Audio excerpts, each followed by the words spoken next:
conosco o Jaime Verruc, né, secretário da Semadesc aqui, e vai abrir esse painel Carbono Neutro e Sustentabilidade, com a primeira palestra, que é MS Carbono Neutro até 2030. Jaime, a palavra é tua, fica à vontade. Bom dia novamente a todos vocês. Eu quis aproveitar de falar da reforma tributária ali para a gente não misturar aqui o assunto de sustentabilidade. Bom, o painel, eu vi aqui, depois a gente vai ter uma discussão importante sobre a questão de carbono, e essa é uma pauta, primeiro, uma questão acho que importante a gente destacar. É uma pauta que entrou na pauta do governo federal já há 2, 3 anos, lá com a ministra Tereza, e hoje ela entrou também na pauta do MIDICT, do Ministério da Indústria e Comércio, tem uma Secretaria de Descarbonização, o Ministério da Agricultura tem uma Secretaria de Descarbonização, e aqui no Mato Grosso do Sul já entrou na pauta há um tempo, em 2017, e quem colocou, na verdade, isso na pauta foi a Embrapa. É a Embrapa que trouxe, quando a Embrapa faz o primeiro protocolo internacional de carne e carbono neutro, ele traz para a baila a discussão da possibilidade dos produtores rurais, através de sistemas de produção, poderem ter produtos carbono neutro. Então, acho que esse é um ponto fundamental para a gente destacar que vem da ciência essa discussão. E a outra vem uma discussão internacional, que é quando a gente começa a fazer os acordos internacionais. E ontem, eu vou começar a colocar, quem viu o discurso do presidente Lula ontem na cúpula dos países africanos? Não viram ou viram? Então vale a pena ver. Ontem o presidente Lula fez a seguinte pergunta, surpreendentemente, não achava que ele poderia ser a pergunta, aos presentes. Quem que tinha cumprido o protocolo de Quioto? Quem tinha cumprido o protocolo de Copenhague? E quem tinha cumprido o Acordo de Paris? E perguntou diretamente ao nosso grande amigo Marcon, que não gosta do agro brasileiro, né? E perguntou diretamente a ele, né? Se a França, que efetivamente tem colocado uma série de restrições aos produtos brasileiros, teria cumprido o Acordo de Paris, né? Aí os jornais saíram todos criticando, obviamente, o presidente Lula em Paris. Então, foi ótimo, né? O presidente fazer essa fala e os franceses nos criticarem. Então, acho que essa é um bom começo para colocar. Então, houve uma mudança. Eu acho que nem uma mudança. Na verdade, o presidente Lula ontem falou exatamente o que o presidente Bolsonaro falou há 4 anos atrás. Então, isso é positivo sobre o ponto de vista da discussão da sustentabilidade mundial. Surpreendentemente, mas isso aconteceu, vale a pena ver a discussão. E veja o seguinte, quando a gente traz, eu quero trazer um primeiro slide aqui, para começar a ver se essa coisa é importante ou não. Isso aí estava no Campo Grande News ontem. O Banco do Brasil publicou um edital para vender uma fazenda de algum produtor que, em função dos preços, aí não conseguiu, de certo, pagar o banco, resolveu leiloar essa fazenda. E olha lá o que está escrito. Fazenda de IMS pode ser arrematada com crédito de carbono. Quando a gente vê uma notícia dessa, o primeiro ponto, crédito de carbono virou moeda. Primeiro ponto. Um ativo ambiental que virou um ativo financeiro. Essa era a nossa grande discussão durante 6, 7 anos. Como você transforma isso no ativo financeiro? Segundo ponto, esse mercado não é regulado do seu ponto de vista público, ele é só regulado do seu ponto de vista de mercado. Então, quando um banco coloca uma fazenda à venda ou qualquer outra e diz o seguinte, olha, você pode me pagar com crédito de carbono. Com quem que está esse crédito de carbono? Aonde que está esse crédito de carbono? É alguém que foi lá, seguiu uma metodologia especificada, reconhecida pela ONU, e gerou crédito. E pegou um papel e falou, eu tenho aqui 1 tonelada de CO2 equivalente que vale X. Então, e ele vai chegar aqui lá no banco e falar, eu tenho. Está aqui uma certificação, eu fiz mensuração, verificação e tenho um crédito. Por quanto o banco vai aceitar esse crédito de carbono? Tem bolsa de carbono no mundo? Não, tem mercado voluntário. O primeiro crédito de carbono nós vendemos lá no IHP foi a $5, o segundo a $12 a tonelada. Ele vai lá, alguém que tem esse crédito, pode ser aqui no Brasil, e vai entregar e vai comprar a fazenda. Por que eu trouxe essa situação para depois falar isso? Isso é uma realidade. Pelo mercado. Nós estamos discutindo no Brasil, a ministra Tereza deve ser a relatora do projeto de mercado regulado de carbono no Brasil, tem um projeto tramitando, mas até agora tudo isso é mercado, é confiança. É alguém que faz uma verificação, custa caro certificar, vai lá, faz a verificação, certifica e depois ele vai tentar vender. Vender para quem? Para uma Shell, que tem que comprar milhares e milhares de toneladas de carbono equivalente para neutralizar as suas emissões? Para um fundo, hoje já tem fundos de ativos financeiros fiagro ambiental, que o cara pode ir lá e falar, vamos fazer um fiagro para comprar crédito de carbono. Então mostra que isso não é mais uma realidade. Aí alguém vai falar, tá bom, já, mas eu sei fazer soja, milho, pecuária sustentável. E de onde que tira esse negócio de crédito de carbono? Aí vem um outro segundo conceito. Essa árvore aqui é artificial não, né? Então, vamos plantar uma árvore, né? Vamos reflorestar e vamos gerar crédito de carbono. Conceito fundamental, pessoal, que tem que discutir, adicionalidade. Aquilo que você já fez não serve. Só serve o que você vai fazer para frente. Por que isso? Porque a gente não muda o mundo dessa forma. Se nós temos um acordo de redução de emissão, tem que reduzir a partir de uma base. Então, todas as metodologias para fazer certificação têm adicionalidade. Você tem que fazer algo diferente do que você faz. Esse ano, que houve as primeiras metodologias registradas que estão permitindo o crédito de carbono de reserva legal como tendência, como reserva legal obrigatória, a princípio ela vai gerar crédito de carbono ad eterno, sem você fazer nenhuma adicionalidade. Esse ano, saiu as primeiras metodologias certificadas pela ONU, permitindo que reservas legais também possam fazer geração de carbono e medir qual o tamanho de fixação de carbono que você tem nessas florestas. Até ano passado, isso não era possível ser feito, que não tinham metodologias. Então, essa pequena introdução eu quero colocar para mostrar que esse é o mercado que avança e avança rapidamente. O quanto que ele está na base do produtor, ontem, né, Eduardo, nós estávamos discutindo um pouco isso, hoje ele está muito para a lógica da demanda. Tem muita gente precisando de crédito de carbono. Então, essas empresas elas têm sido as impulsionadoras para que possa fazer essa geração de crédito de carbono. Então, nós temos grandes projetos de geração de carbono, grandes áreas, né, modelos, por exemplo, de arrendamento de área de pasto degradado, para fazer recomposição florestal com arrendamento por 30 anos. Investimento de 100 milhões, 200, 300 milhões sendo feito isso, já sendo sinalizado. Então, e a outra discussão que a gente faz, que eu vou mostrar aqui para vocês, são os sistemas de produção que nós temos que avançar. Então, isso aqui é a realidade nossa, pessoal.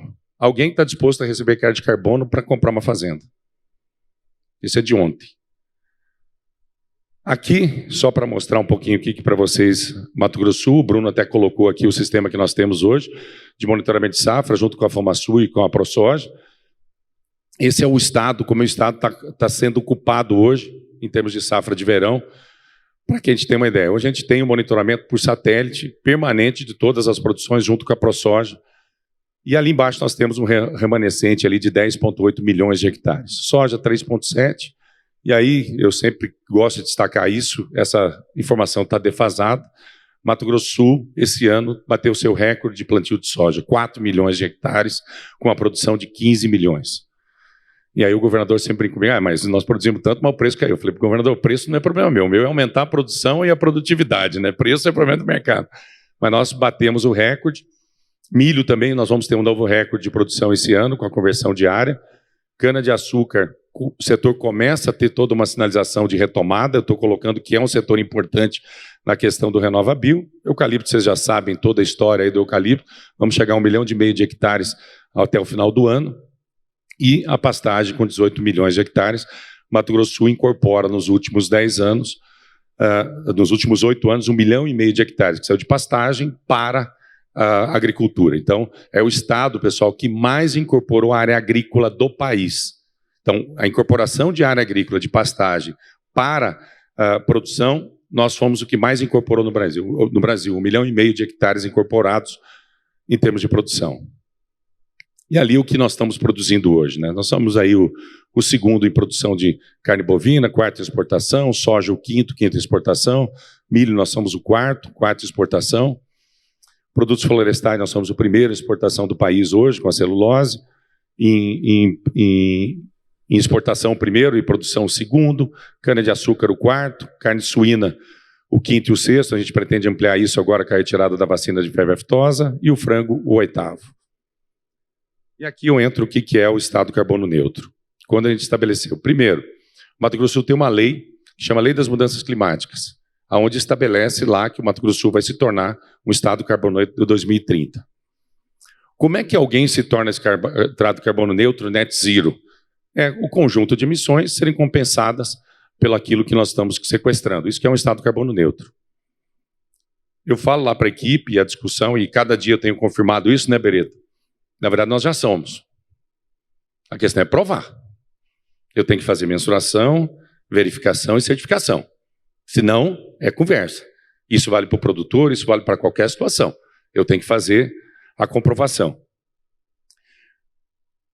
E essa lei, ela estabelece alguns mecanismos que nós temos na lei, os instrumentos econômicos, os mecanismos orçamentários, a comunicação, o inventário, o registro público dessas emissões e o plano estadual. Então, Mato Grosso do Sul é o primeiro estado que tem na sua lei a possibilidade de fazer registro público. Isso não existe em nível federal. Existe um decreto que o mercado não vai fazer o registro público federal porque não vai acreditar nesse decreto, por isso que está tendo a nova lei que a ex-ministra Tereza, a senadora Tereza, está relatando, para que a gente faça... Né? Eu tenho dúvida se a gente precisa do mercado público, do registro público hoje, dado que o mercado voluntário está indo muito bem, os leilões mundiais estão indo muito bem, mas a tendência no mundo é que vá para o registro público. E o plano estadual, que é o Proclima. Nós tomamos uma decisão durante as COPs, nós somos hoje, tem um acordo internacional Race to Zero, o Under Two Coalition e a Declaração de Edimburgo de Biodiversidade. Esses são os grandes programas de Acordo Paris, onde a gente estabelece metas do estado de Mato Grosso do Sul. Primeiro ponto que nós tivemos que fazer, inventário. O que nós estamos emitindo? Então, o primeiro estado que fez o seu inventário próprio, existe uma metodologia nacional, foi o estado de Mato Grosso do Sul, para saber como estavam as nossas emissões. Aqui, pessoal, quem está habituado com isso, sempre, no mundo inteiro, é avaliado nesses 4 pontos. Uso da terra, mudança, resíduo, energia, processo industrial e agropecuária. Então, todo inventário em qualquer lugar do mundo é feito dessa forma. Não tem outra metodologia. Aí tem as fórmulas e os cálculos para cada um dessas áreas. E esse é o inventário. A gente puxou ele para trás em função do período de pandemia. E agora a equipe já está terminando o novo inventário atualizado. Em função da pandemia, a gente resolveu, por mais que a gente fez ano passado, a gente retroagiu. É ali a participação que nós temos. E aqui no Mato Grosso do Sul, agropecuária e energia com 33%, desculpa, esse é do Brasil, 33% da emissão. Mato Grosso do Sul está aqui, ó. Agropecuária com 55%, mudança de uso da terra 24%, processo industrial 0,31%, resíduo 13,7% e energia 6,5%. O foco tem que ser aqui, correto? Porque energia 96%, energia renovável. Eu tenho uma termoelétrica que suja a minha matriz, que é a termoelétrica Três Lagoas, que é produzida a gás natural, só. O resto é tudo biomassa, produção de biometano, produção de biomassa a partir do sucro energético. Então, o foco que nós temos que dar é aqui. E aqui, mais ou menos, a característica das emissões em relação ao tipo de gases CO2 equivalentes. Aqui vocês já conhecem essa coisa. E a pecuária, né, por isso que ela é tão discutida internacionalmente, que é onde nós temos que focar uma solução para a questão da pecuária. Quando nós falamos, pessoal, estado carbono neutro, eu não preciso ter todas as minhas atividades carbono neutro. Essa é uma questão fundamental. Eu sempre vou ter alguém emitindo e alguém compensando. Então, quando eu trabalho o estado, não é que eu vou ter 100% das minhas atividades, isso é impossível, né? Porque eu tenho um custo de adaptação e mitigação disso muito alto. Então, é o conjunto do território Mato Grosso do Sul, Mato Grossense, sendo carbono neutro. Eu vou ter alguém emitindo e alguém compensando esse processo. E aí o estado se certifica como estado carbono neutro. Só para vocês terem uma ideia, esse é um último estudo do mapa Biomas. O Renato está aqui conosco, eu vi o Renato Roscoe, está ali, ó.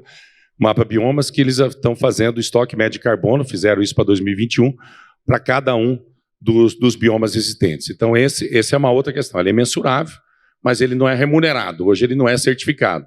Né? Você tem um espaço de qual é o tamanho do estoque de carbono existente hoje nesses biomas. Né? Isso aqui é feito por uma lógica matemática de aproximação. E agora nós estamos fazendo, em alguns casos, fazendo uma checagem específica. Iniciamos essa semana, Alessandro, um trabalho na nascente do Taquari, uma área de 1.230 hectares, que nós vamos fazer a recomposição.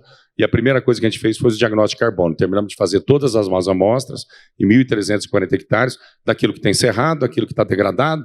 Então, e o Beretta sempre brinca, fizeram até a avaliação de carbono, viu, Mariana, dentro de uma vossoroca. Aí o agrônomo ali disse, dá para ver que vocês não são agrônomo, né? Para verificar qual que é o estoque de carbono dentro da sílica lá de areia, né? Que obviamente era 0. Mas se fez a verificação, os pontos de checagem desses pontos para ver, mas esse é um trabalho que nós iniciamos agora na bacia do Taquari. Isso aqui é só para vocês terem uma ideia da dificuldade que se tem aí quando a gente pensa na questão dos acordos que eu falei agora há pouco.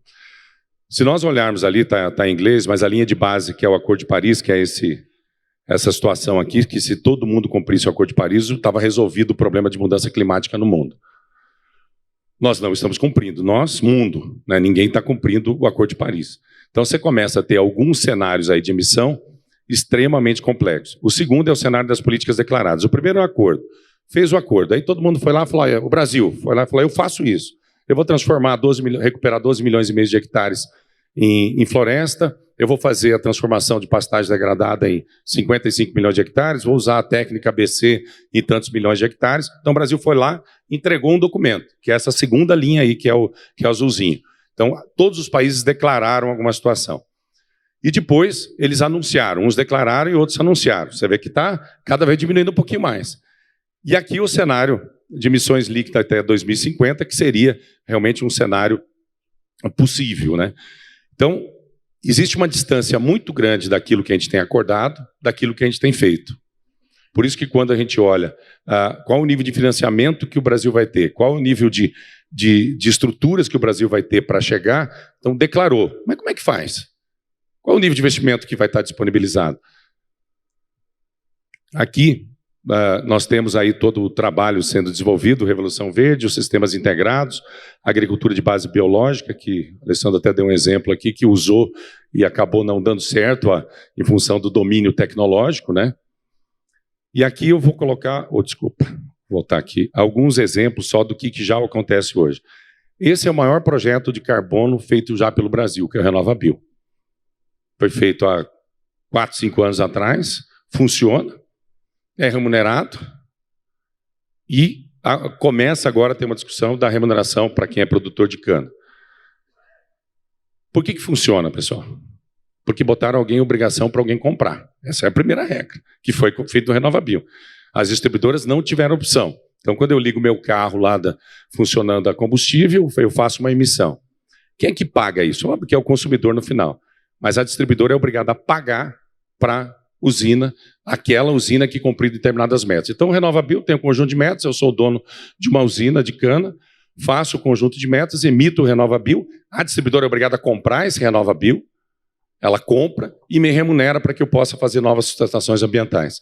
Então, esse é o modelo que o Brasil instituiu por lei, por estrutura, e que funciona. Então, ele está funcionando hoje, o estado de Mato Grosso do Sul tem ali mais de 94 milhões de toneladas de CO2 foram evitadas com a utilização de biocombustível desde o início da comercialização do CBio em junho de 2020.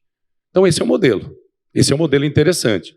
Está remunerando as usinas, consumidor, como a maioria do sistema, obviamente, dos produtores é integrado, mas ele já tem um derramamento para os produtores de cana. Então acho que esse é um dos grandes modelos que conseguiu se desenvolver. Lá tem um quadrinho lá da intensidade de carbono etanol comparado com a gasolina.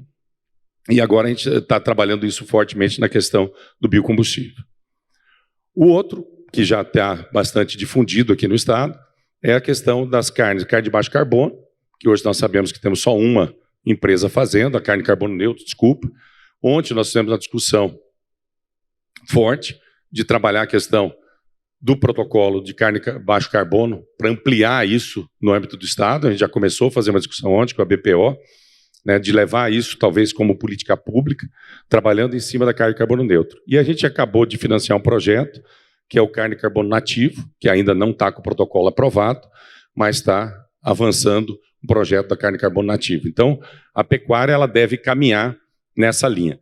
Lembrando que o Mato Grosso do Sul aí tem a liderança, eu vi ontem umas palestras sobre a questão da integração lavoura, pecuária e floresta. Desculpa, só por causa do tempo. As políticas públicas.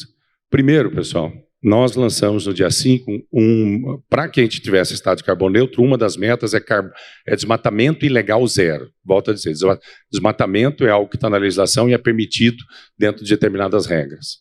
Ponto 1.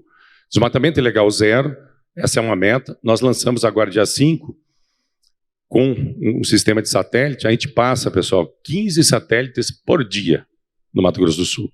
15. A cada 15 dias ele consolida a informação de mudança de checagem disso. E é um sistema de inteligência artificial de uma maneira muito simples. Ele pega a imagem, compara, entra no nosso sistema do Imaçu, alguém falou de compliance, vê se o produtor tem autorização. Se ele tem autorização, ele passa para um técnico para checar por que houve o alerta, né? Porque aí tem um alerta, tem alguma diferença. Se tiver igual, o shape, ele já vai, acabou o problema. Se não tiver, ele passa para um técnico. O que não tiver autorizado, emite um sistema ao produtor de embargo automático da propriedade, porque o sistema ilegal é obrigado, emite o sistema, e aí vai a fiscalização, comunicado imediatamente um e-mail para a PMA daquele município, daquela área, para que ele compareça na coisa. E o primeiro uso do satélite foi nesse que vocês viram no Globo Rural. Esse foi o uso do satélite. Passou, o produtor tinha autorização de 998 hectares, desmatou 1.338, inclusive entrou em área de APP, inclusive dentro de uma área pública que era da Embrapa Pantanal, 15 hectares. Esse foi o primeiro que o satélite pegou. Então, só mostrar que o desmatamento ilegal zero vai ser um foco agora, que é um foco do Estado do Carbono Neutro. Então, quem está legal, não tem problema nenhum. Quem está ilegal, nós vamos avançar. Nós estamos hoje, aí fazer um pedido para todos vocês que estão aqui, análise dinamizada do CAR. Hoje nós temos 44 mil proprietários disponíveis para que os senhores aprovem ou não o CAR de vocês. Também o sistema de inteligência artificial analisou o CAR e ele está disponível. Então nós temos hoje 44 mil CAR pronto para o produtor ou dar o enter ou questionar, caso ele não concorde. Então peço a todos vocês, quem não recebe e-mail, pergunta para o consultor se ele entrou lá. Tem 44 mil produtores hoje no estado que estão disponíveis para que façam a sua análise do CAR. Já fez análise automatizada. Se ele concordar, ele dá um enter, CAR analisado. Não concordar, escreve lá, o sistema roda de novo, cai na mão do técnico para fazer a avaliação. Tecnologia vai ser o ponto crucial de toda essa discussão. Estimula o projeto de RED+, a BPO, acho que semana que vem tem uma discussão, né, com o pessoal do Pantanal sobre RED+ Pantanal.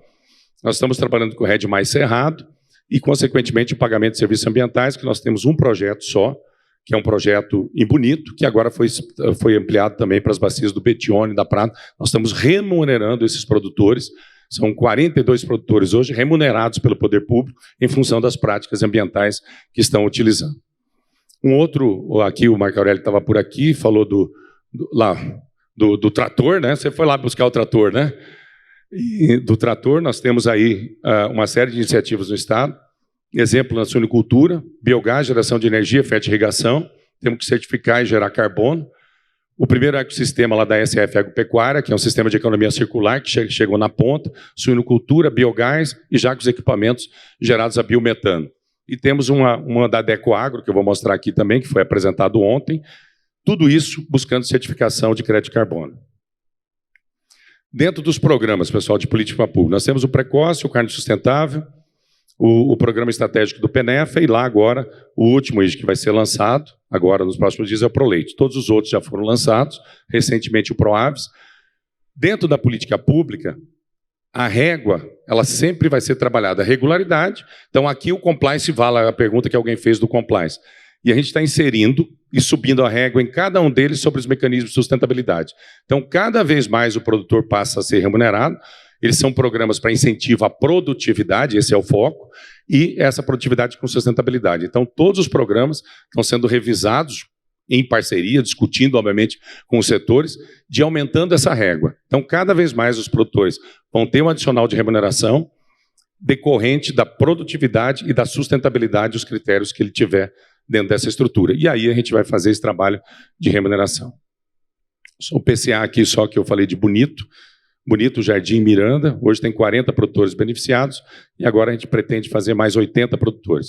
Eu só quero que vocês olhem as atividades ali. Ó.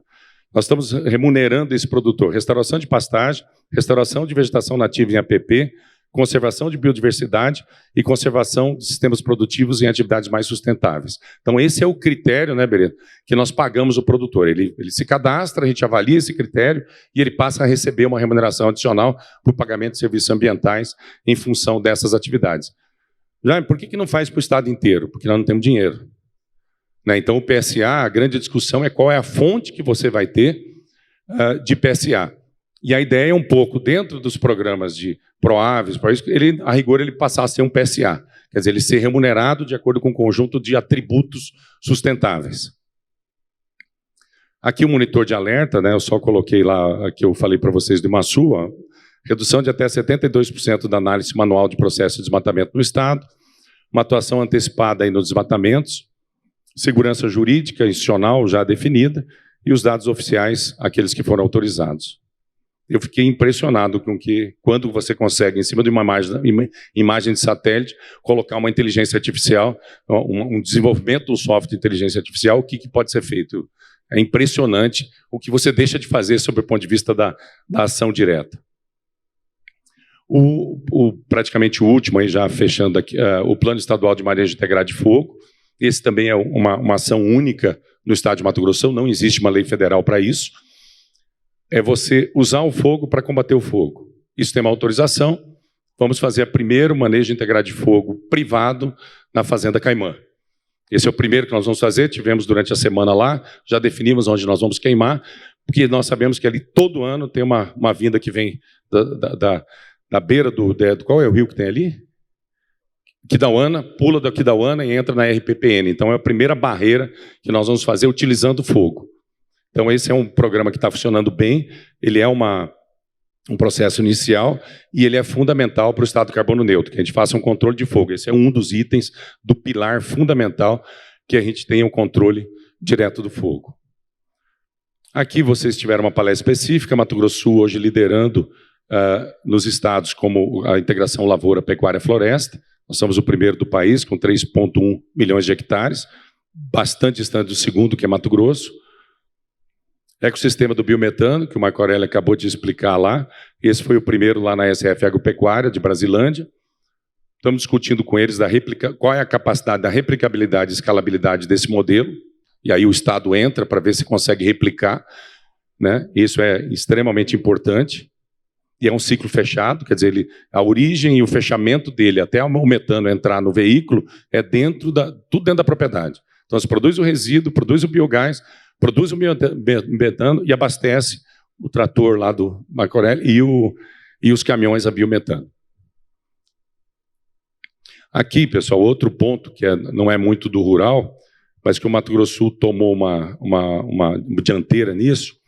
Existe uma lei, e aí entra na questão do crédito de carbono, que obriga toda a indústria a fazer um encaminhamento de embalagem pós-consumo. Isso é lei, né? Só que lá na coalizão brasileira definiram que iam fazer 20%, as indústrias brasileiras, aí pega principalmente Ambev, vidro, 20%. Na época da Copa, essas indústrias foram para as grandes cidades e falaram, olha, eu estou tranquilo, eu já cumpri. Aqui o Ministério Público resolveu fazer uma coisa diferente. Ele notificou 9.800 empresas, obrigando essas empresas a apresentar um plano de pós-consumo. Virou uma loucura, porque só 10% das embalagens que nós consumimos aqui são do Mato Grosso do Sul. 90% das embalagens que são utilizadas nos nossos produtos, eles vêm de fora. Eu nunca vi tanto advogado na minha vida, né? Foi assim, choveu de advogado. Mas nós conseguimos fazer os acordos, né?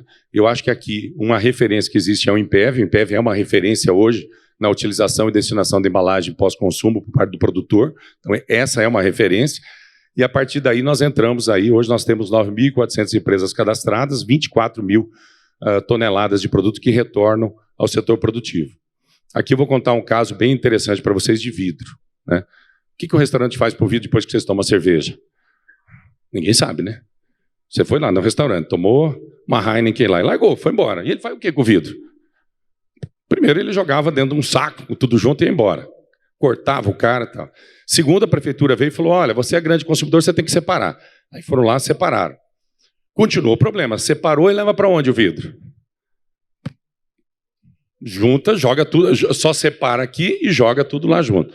Aí nós fizemos um acordo com a Associação Brasileira de Vidros para que a gente fizesse pontos de coleta de vidro. Então esse restaurante podia pegar a coisa, ir lá em Dourados, falar, aqui é um monte de vidro, jogava lá. Aí tinha que levar para algum lugar. O único lugar que nós podemos pegar o vidro é para Porto Feliz, em São Paulo, que tem uma indústria que fabrica garrafa.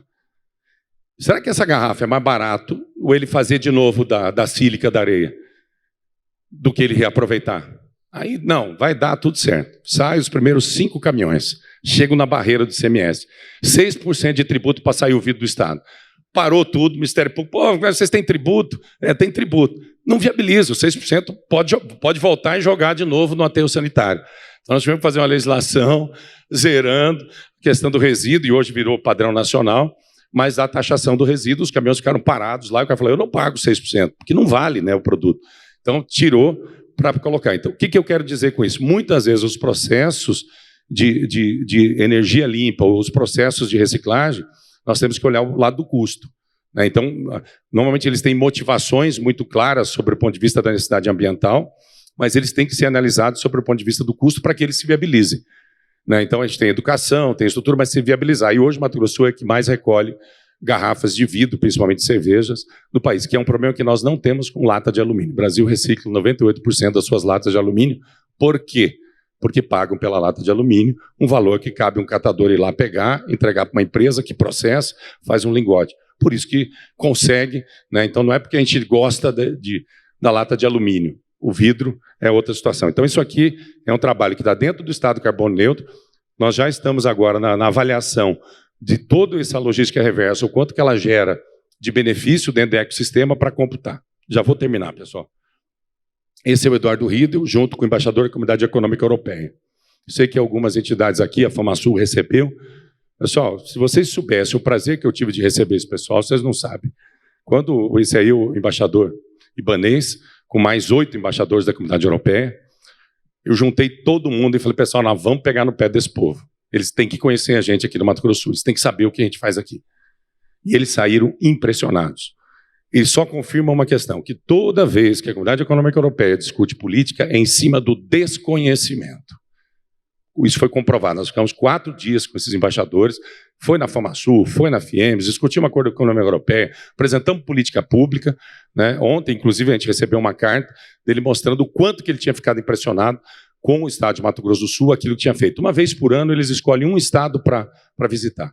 Então, cada ano, eles escolhem um estado. E tiveram com o governador, tivemos a possibilidade de fazer uma apresentação, só que eles lá acabaram de criar uma medida fronteiriça de ajuste de carbono. É isso que eu queria falar. Pessoal, carbono se tornando restrição comercial. Está lá, eles já publicaram, isso vai valer a partir de agora, de agosto. Então, qual que é a ideia? Eu não quero trazer um produto com uma carga de carbono negativo muito forte. Mas eu vou trazer, e aí eu vou tributar esse cara. Para quê? Para dar competitividade para a minha indústria internamente. Então ela virou uma barreira comercial, que é essa medida fronteiriça. Ainda está focado nesses setores aqui, ó, ferro, aço, cimento, alumínio e geração de energia. São os setores mais poluentes, mais gerador de carbono, e ele está botando uma taxação para proteger a indústria local. Então, o carbono sai de uma ideia só ambiental e passa já a uma discussão comercial. Pessoal, começou ali. Qual é o próximo? O agro, que é muito mais competitivo do que esses setores que estão colocados ali. Ó. Muito mais competitivo. Se esses setores afetam a economia europeia, vocês imaginem a questão do agro. A ação federal acabou de ser lançado pelo Ministério o Programa Nacional de Cadeias Agropecuárias Descarbonizantes, Programa Carbono Mais Neutro. Não sei se terminou a consulta pública, está no site, para que a gente possa se manifestar. Já terminou? Vocês sabem ou não? Terminou, Celso? Não, né? Está aberta a consulta pública para essas cadeias produtivas aqui. Ó. Açaí, algodão, arroz, borracha, cacau. Né? Ela vai ser voluntário, vai ser discussão usando a tecnologia mais ABC. Essa, ano que vem, vai ser o Plano Safra, pode preparar. Esse ano nós não tínhamos elementos para isso, né, Celso? Essa aqui, ano que vem, vai ser o Plano Safra. Mas está disponível, acho que é importante, quem tiver contribuições a fazer, eu acho que é um programa importante para a gente avançar. Oh, desculpa. Já estou terminando. O MIDICT também lançou agora, que ela era do Ministério da Agricultura, um Plano Nacional de Alocação, Monitoramento e Emissão de Gases de Efeito Estufa e o mercado de regulação. Isso através do Alckmin lá. E aqui, para finalizar o Estado, nós tivemos há poucos dias lá assinando um termo de cooperação com a questão do Codesul, nessa área ambiental, e avançamos agora numa coisa que é novidade aí para colocar, que é o RED mais jurisdicional. Fazer um RED mais jurisdicional é o Estado. Né?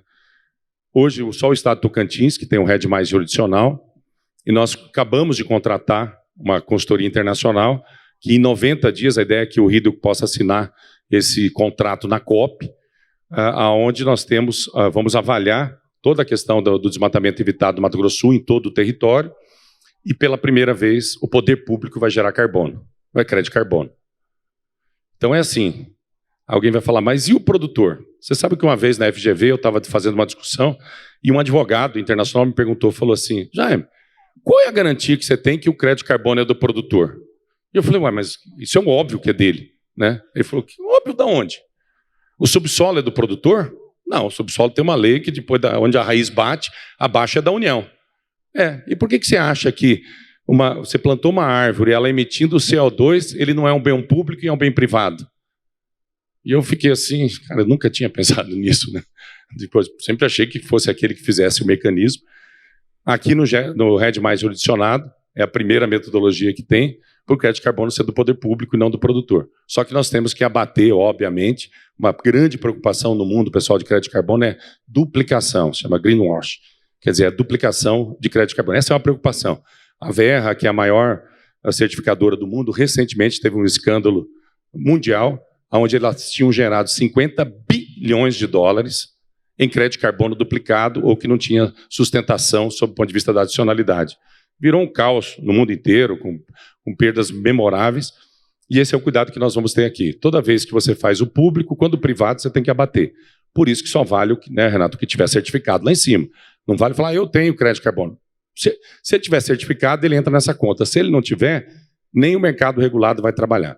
Então, finalizando, Mato Grosso do Sul caminhando aí para o estado carbono neutro, e cada vez mais, pessoal, entendo que todas as políticas industriais brasileiras, as políticas públicas locais, elas vão tratar a questão da sustentabilidade, e obviamente que o crédito é um desses elementos, o crédito de carbono não é o elemento, mas é assim que a gente vai avançar. Muito obrigado, bom dia a todos.